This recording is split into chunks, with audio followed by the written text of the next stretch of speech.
Maithili express की शानदार प्रस्तुति। बोली बोली देवघर वाले बाबा की।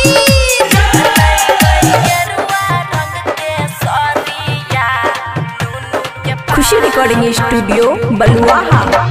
देवघर जइबै हमहू करना तू देरिया हो नूनू के पापा।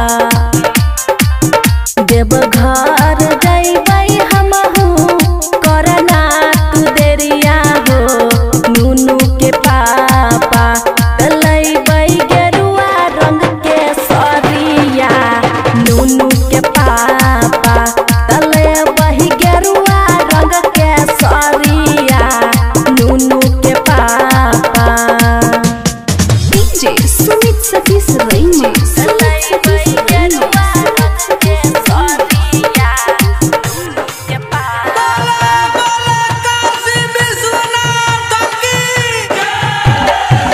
ढेर दिन से सपना रहे जो तू भोला दुआरिया हो नूनू के पापा।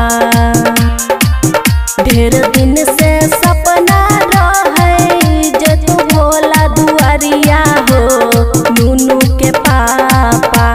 तले बही गेरुआ रंग के सरिया नूनू के पापा। तले बही गेरुआ रंग के सरिया नूनू के पापा।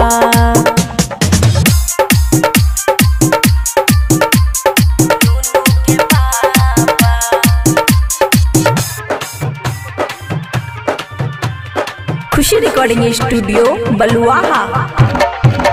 टोला मोहल्ला जाय छै बन के कवरिया हो नूनू के पापा।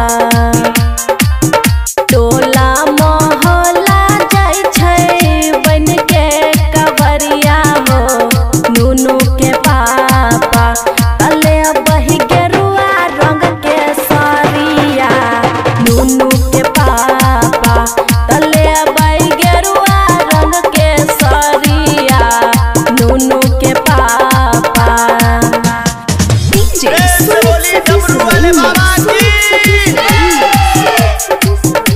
तलैबै गेरुआ रंग के सरिया नूनू के पापा के पापा। रोशन दीवाना फेरतै बाबा नजरिया हो नूनू के पापा। रोशन दीवाना फेरतै बाबा नजरिया हो नूनू के पापा। तले बही गेरुआ रंग के सरिया नूनू के पापा। तले बही गेरुआ रंग के सरिया नूनू के पापा। खुशी रिकॉर्डिंग स्टूडियो बलुआहा।